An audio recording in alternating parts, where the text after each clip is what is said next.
Thinking about this speech, what I should say, I figured the best way to keep your attention would be to talk about something, really like juicy Hollywood stuff. Like I thought I could talk about me and Russell Crowe getting in arguments on the set of American Gangster, but I said, no, you're a group of high-minded intellectuals. You're not interested in that.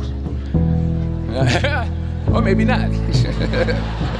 I thought about a private moment I had backstage with Angelina Jolie in a dressing room after the Oscars. But I said, no, I don't think so. This is an Ivy League school. And I mean, Angelina Jolie half naked in a dressing room. Who wants to hear about that? No one. This is Penn. That stuff would never go over well over here. Maybe a Drexel, but not over here.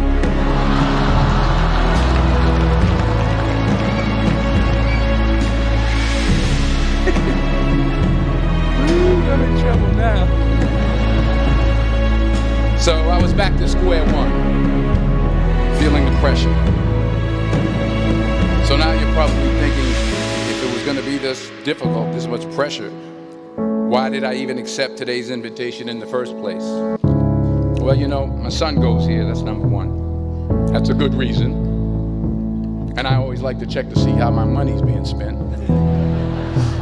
And I'm sure there's some parents out there who can relate to what I'm talking about. Yeah.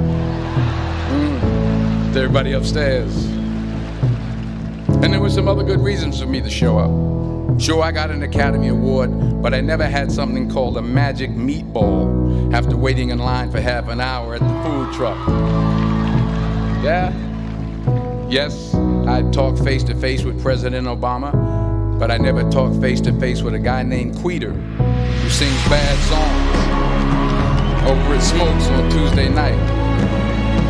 I never been to Buies. I never been to Demos. Yes, I have played a detective who battles demons, but I've never been to a school in my life where the squirrel population has gone bananas. I mean, they're breaking in the dorm rooms, they're walking around campus. I think I saw some carrying books on their way to class. So I had to be here. I had to come. Even though I was afraid I might make a fool of myself. In fact, if you really want to know the truth, I had to come exactly because I might make a fool of myself. Now, what am I talking about? Here it is. I found that nothing in life is worthwhile unless you take risks. Nothing. Nelson Mandela said, there is no passion to be found playing small and settling for a life that's less than the one you're capable of living. Now, I'm sure in your experiences in school and applying to college and picking your major and deciding what you want to do with life, I'm sure people have told you to make sure you have something to fall back on. Make sure you got something to fall back on, honey. But I never understood that concept, having something to fall back on. If I'm going to fall, I don't want to fall back on anything except my faith. I want to fall forward. I figure at least this way I'll see what I'm going to hit. Fall forward. This is what I mean.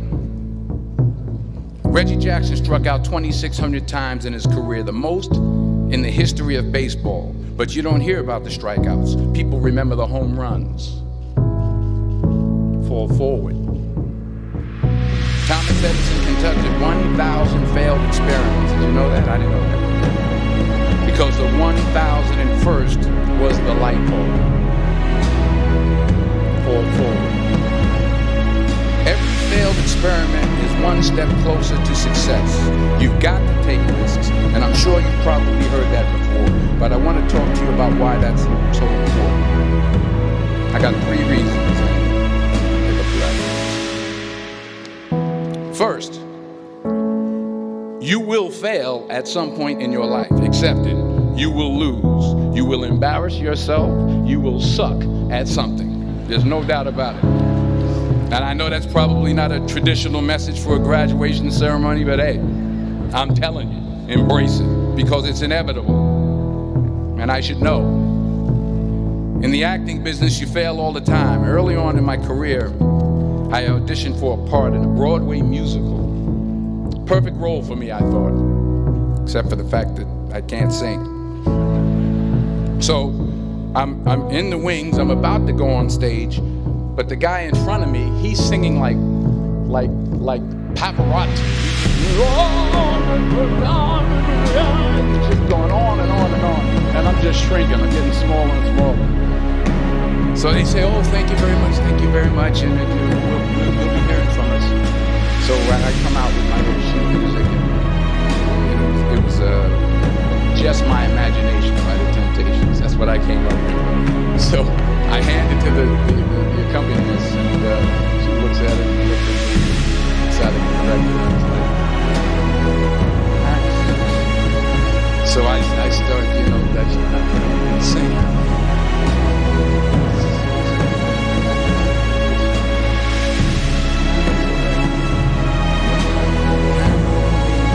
And I'm not saying anything, so I'm thinking I'm getting better. So I start getting into it. Running this thank you very much, Mr. Washington. Thank you. So I assumed I didn't get the job. But the next part of the audition, he called me back. The next part of the audition is the acting part of the audition. I'm like, hey, okay, maybe I can't sing, but I know I can act. So they pair me with this guy, and again, I didn't know about musical theater. And musical theater is big, so they can reach everyone all the way in the back of the stadium. And I'm more from a realistic, naturalistic kind of acting where you actually talk to the person next to you. So I don't know what my line was. My line was, well, hand me the cup. And his line was, well, I will hand you the cup, my dear. The cup will be there to be handed to you. I said, oh, okay. Well, should I give you the cup back? Oh, yes, you should give it back to me, because you know that is my cup and it should be given back to me. I didn't get the job. But here's the thing. I didn't quit. I didn't fall back.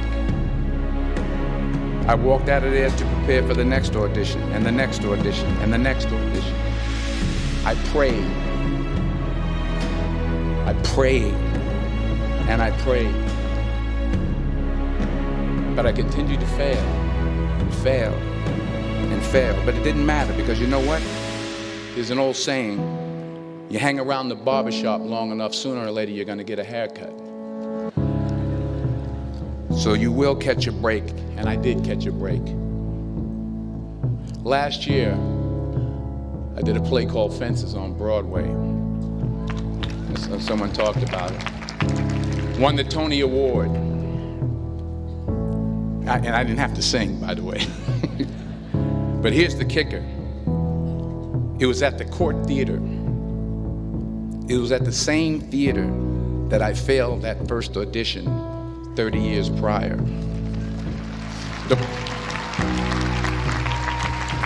The point is, and I'll pick up the pace, the point is every graduate here today has the training and the talent to succeed.